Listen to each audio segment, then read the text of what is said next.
He makes more than most lawyers. But you'd never guess it, because when people see him step out of his truck, rubber gloves on, hose in hand, they look away. They assume he failed somewhere. But what he actually did was see something others couldn't. Travis was 35, divorced, living in rural Oklahoma with his daughter in a rented double-wide. He drove for Amazon Flex, delivering packages to people whose lives felt 10 times cleaner than his. And yet, even after hundreds of deliveries a week, there was never enough.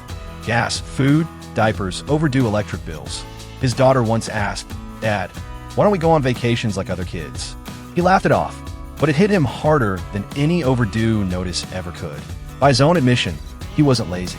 He was just exhausted, physically, financially, and emotionally. He worked, but he wasn't getting anywhere. And that quiet type of desperation is exactly what made him notice something others ignored. One Friday afternoon, he was making a delivery to a construction site. The sun was brutal, the dust even worse. And then it hit him, the smell. 8 porta-potties lined up against a fence, baking in 95-degree heat. No one wanted to be near them. Not the workers, not the delivery drivers, not even the foreman.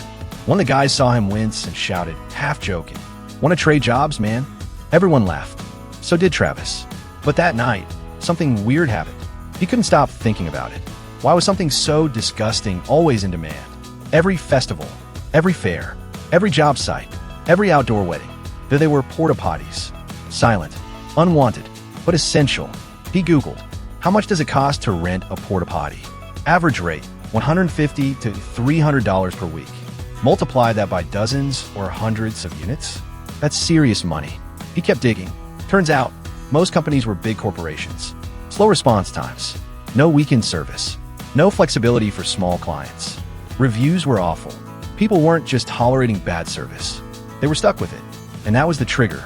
What if he could be the guy who showed up when nobody else would? No fancy branding. No office. Just a truck, a few units, and the balls to clean what no one wanted to touch. Not because he loved the work, but because the demand was unavoidable and the competition was blind. The next morning, he called his uncle, asked to borrow $8,000. Not to open a restaurant, not crypto, nothing dumb, he said. "I want to clean porta-potties." His uncle paused, then laughed, then asked, "You serious?" Travis was, and that seriousness was about to turn one of America's most looked down on jobs into one of its most overlooked opportunities. Because here's the truth. Some markets aren't crowded because they're bad. They're just ugly. And ugly is where the margin lives. What Travis understood, maybe for the first time in his life, was this. You don't get ahead by avoiding the dirty work. You get ahead by owning it. In a country where millions chase side hustles that never scale, Travis looked at a pile of literal crap and saw recurring revenue. He didn't have an MBA. He didn't have a brand. He didn't even have a clean shirt half the time. But he had something rarer, a willingness to go where nobody else would. And that, more than any degree, mentor, or LinkedIn connection, was about to make him a millionaire. You'd think the hardest part was cleaning the toilets. But in part 2, you'll see. The real mess was figuring out how to make people pay for them. Everyone told him it was a mistake. You're really going to clean toilets for a living? But Travis didn't blink, because he'd already done something far more uncomfortable. Admitting his paycheck wasn't working. The $8,000 came from his uncle, a former plumber, a man who believed in sweat equity over stock tips. No contract, no questions, just one warning. If you quit before 6 months, you better not call me again. Travis didn't plan on quitting. He planned on breaking even, then maybe finally breathing. The next 2 weeks were a crash course in portable sanitation.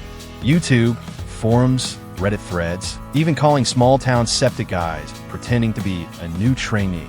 He learned things he never wanted to know, like how to neutralize uric acid with lime, or which deodorizers actually mask smell instead of just making it smell like lemon scented hell.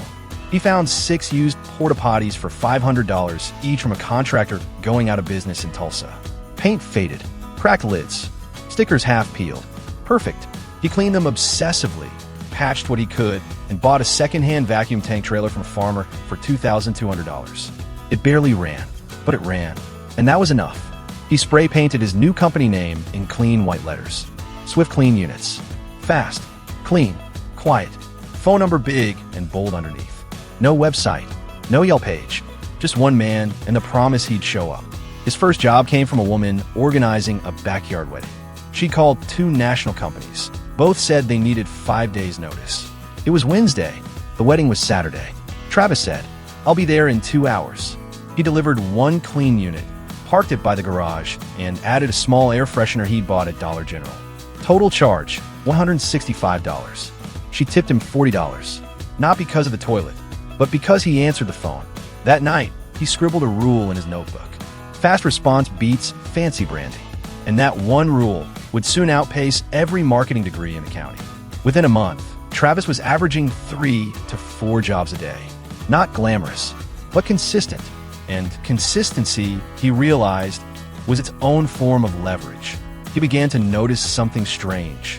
Big companies weren't interested in small-time gigs. One porta-potty for a weekend barbecue? Not worth their truck. A construction site with 3 workers? Too small to bother. But for Travis, every too small client was a recurring opportunity.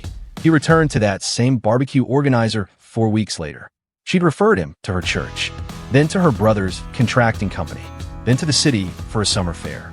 No ads, no flyers, no discounts, just proximity, trust, and speed. By month 2, he'd repaid his uncle in full and upgraded his trailer. He reinvested nearly everything, buying more used units, replacing valves, painting them a uniform deep blue. His phone rang so often, he switched to a call routing app and created a separate voicemail line for emergencies. He bought a cheap laptop and logged each customer in a spreadsheet. Name, job type, time, location, frequency. What he was building didn't look like a business to outsiders. But he wasn't thinking like one-man labor anymore. He was thinking in loops. Every porta-potty wasn't a transaction. It was a weekly check, a recurring route. And the more units he placed, the tighter the loop became. Travis wasn't chasing new gigs. He was circling old ones, faster, cleaner, and cheaper than anyone else could. People started to notice. A local contractor told him, "You're everywhere now, but I still don't see any ads." Travis grinned. He didn't need to be everywhere, just where it smelled the worst when no one else would go. There's a hidden truth about American wealth most people miss. Rich people don't always do better work. They just find markets where nobody else wants to work at all. And Travis? He walked right into that forgotten corner. Gloves on, tank full, mind clear. By the end of month 3, he had 18 units in rotation, 2 service routes, and a side deal with a septic pump station for discounted dumping. He was earning more than he ever had in his life. But more importantly, he built something no algorithm, app, or automation could touch. Trust. The kind that smells bad, but pays good. The kind that grows when you don't flinch at the dirty parts. "I don't care if they think I'm disgusting," he said once. "My daughter doesn't have to ask about vacations anymore." And that was enough. Not pride, not prestige, just proof that you don't have to clean up your image to clean up in business. By the end of his 3rd month, Travis had something he'd never had before. Predictability. Not just money coming in, but money that was mapped, scheduled, and repeatable. And that was the moment he stopped working for income and started building a system for cash flow. The first thing he did? He bought 10 more used porta-potties from an auction in Kansas City, drove 6 hours round trip, loaded them by hand, paid $400 each, and threw in a few extra bucks for busted hinges and missing caps. But this time, he didn't just deploy them. He documented everything. He opened a fresh Google sheet and created columns for client name, address, job type, event/construction/private, delivery date, service schedule, last pump out, next billing. It was basic, ugly, free, but it gave him what most small businesses never have: clarity. From there, he built his first route map. Travis realized he could group jobs by zip code and run a 3-day service loop, cutting fuel costs, time spent, and double booking. He didn't use fancy software, just Google Maps and a printout of his customer list tacked to the dashboard. But here's the hidden secret about American small business. It's not about the tools. It's about the loops. Most solo entrepreneurs chase new clients every week. Travis didn't. He looped the same clients over and over again. And every time he cleaned a unit, he left it looking and smelling like a higher-end product than anyone expected. Lemon deodorizer packets, interior wipes, a spritz of ozone spray, even a laminated "Service by Swift Clean Today" sign on the inside door. Was it overkill? To the average person, yes. But to a bride planning a wedding or a foreman trying to impress a client, it was gold. By month 4, he couldn't keep up alone. So he hired his first employee, 19-year-old Jake, dropped out of community college, living with his grandma. Didn't mind hard work, just hated being treated like he was disposable. Travis told him straight, "You show up, you don't complain, and you'll earn more here than at Taco Bell." He paid Jake $18 per hour to start, then taught him every detail: how to handle the vacuum tank, where to dump, how to log jobs, what not to say to customers. Most importantly, how to take pride in clean work, no matter how dirty the job. Together, they doubled routes. Travis handled logistics and paperwork in the mornings. Jake ran service routes in the afternoons. Every Friday, they walked through the spreadsheet together, reviewing customer status, payments due, next week's forecast. It wasn't a business. It was a machine. Simple, crude, but powerful. One day, a customer texted, "I never thought I'd look forward to using a porta-potty, but here we are." That was the moment Travis realized. He wasn't just in sanitation. He was in reliability. And in a country where people are ghosted by roofers, late electricians, and contractors who never call back, reliability is the new luxury. So he leaned into it, set service reminders for clients via text, built a basic email template for renewals, started offering 5% off for prepayments, created a loyalty list for event planners and repeat customers. All of it tracked in his free Google Sheet. No CRM, no fancy dashboard, no app, but the system ran, and clients stayed. That's when he learned another secret. Shame kills scale. Most people don't grow because they're embarrassed by what they do. They downplay it. They say it's just temporary. They pretend they're on their way to something bigger. Not Travis. He wore it like a uniform. I clean toilets. I make them cleaner than anyone. That's why people pay me more. It wasn't just the truth. It was his edge. In America, the people who win aren't always the ones who build sexy businesses. They're the ones who turn messy jobs into repeatable systems. And Travis? He was turning porta-potties into passive income. Not through hacks, not through hustle, but through systems.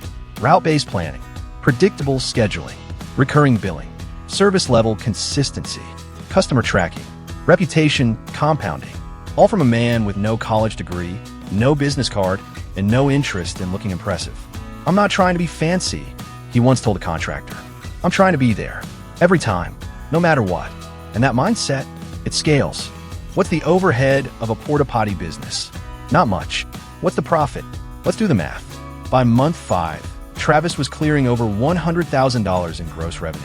No marketing team, no branding agency, no fancy pitch deck, just a spreadsheet, a dirty trailer, and an even dirtier job, done consistently well. Let's break it down. Startup costs? Dirt cheap. Used porta-potty unit, $500 to $800. Refurbishment, $30 to $50 per unit. Paint, deodorizer, minor repairs. Service trailer with vacuum tank, $2,200 secondhand. Basic deodorizing supplies, $200 per month. Dump station fees, $1.25, $1.40/week. Total cost per functional unit in rotation, roughly $600 to $900 all in. Revenue per unit per month, $150 to $300, depending on job type and service frequency. So if one unit stays rented all month, Travis made back the full cost in 3 to 5 weeks. After that, pure margin. He didn't rent an office, didn't hire a bookkeeper, didn't build a website until month 7. And even then, it was just a one-page Squarespace template with a phone number and a picture of a very clean toilet. If they needed a landing page to trust me, Travis joked, they weren't my kind of customer. His kind of customer? Construction companies, event planners, city-run fairs, outdoor wedding venues, anywhere people needed to go but had nowhere to go. Travis built routes across 3 counties. He structured his days into 2 key blocks: 6 a.m. to 10 a.m., delivery, service, pickup, 10 a.m. to 1 p.m., route mapping, spreadsheet updates, calls, invoices. Afternoons, free, unless something broke. That was it. A 4-hour workday, with the rest reserved for system maintenance. Not just of toilets, but of cash flow. He never posted an Instagram reel, never ran a Facebook ad, never filmed a YouTube explainer.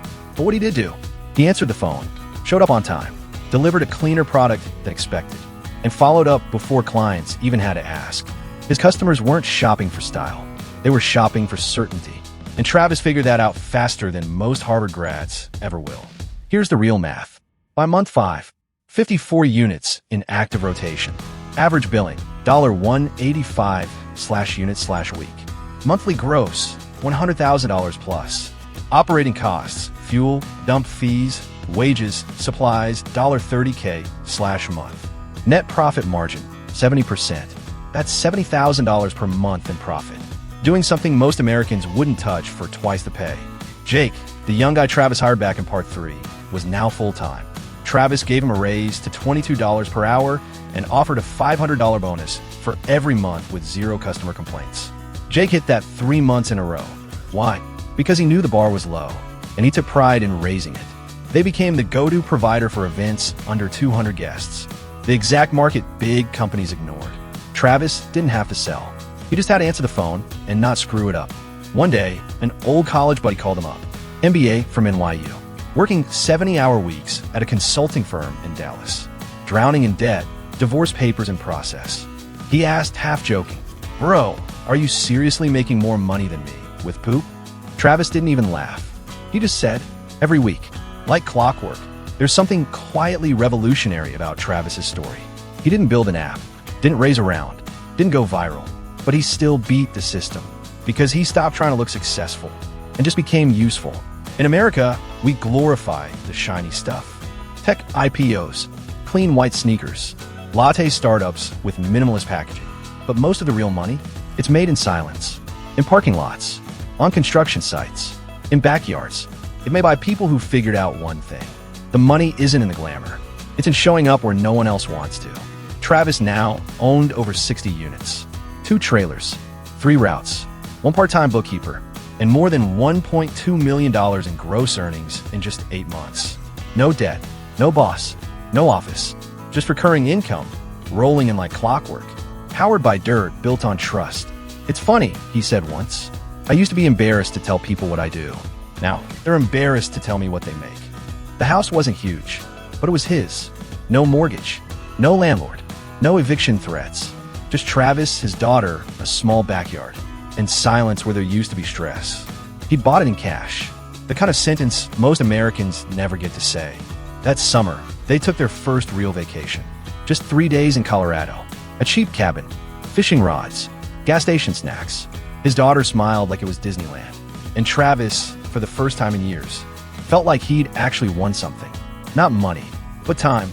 Back home, he was servicing a long-term client, an outdoor venue for weddings. After cleaning the last unit, the event planner leaned over and asked, almost whispering, "You ever think about doing something cleaner?" Travis didn't flinch, didn't apologize, just smiled and said, "No one ever got rich being too clean." She blinked, then nodded, because somehow she knew he was right. That's the hidden truth, isn't it? We're trained to chase what looks good, not what pays well. We're told to follow our passion, to build a personal brand, to make everything look curated, presentable, shareable. But here's the thing. Wealth rarely looks clean when it's being built. Travis didn't build a business on image. He built it on urgency, honesty, and consistency. When someone called, he answered. When something broke, he fixed it. When a customer doubted him, he showed up earlier the next day. That's it. No brand Bible, no pitch deck, no viral content strategy. Just action, response, results. And that simplicity, it became his edge. Because while other people were writing vision statements, Travis was cleaning toilets and cashing checks. The lessons buried in the filth. 1. Stop chasing appearance. Start chasing neglected value. Most money is made in places others overlook. Cleaning, hauling, servicing, fixing, lifting, carrying. Not glamorous, but necessary. And necessity never goes out of business. 2. Move fast. Talk real. Win loyalty. He didn't win because he had the best prices. He won because he was the first to show up and the last to make excuses. In a country where waiting for service is the norm, being fast is disruptive. 3. Respect what feeds you. Never be ashamed. Every time someone asked him, "What do you do?" he said it straight. "I clean porta-potties." And every time someone laughed, he remembered they still had a mortgage. There's a kind of power in owning your lane so fully. No one can use it to shame you. Travis didn't change his life with motivation. He changed it with motion. Not big dreams, just small actions done daily with no ego. And that's why his story sticks. Because deep down, you know you've avoided things that might have set you free. What if the thing you're avoiding is exactly where your freedom lives? You don't need to be brilliant. You don't need investors. You don't need permission. What you need is a problem most people ignore. and the guts to solve it anyway. Because in the dirtiest corners of the economy, you just might find the cleanest path to freedom. End of series, but not the end of your story. You've seen what's possible. Now ask yourself, what problem are you willing to solve that no one else will?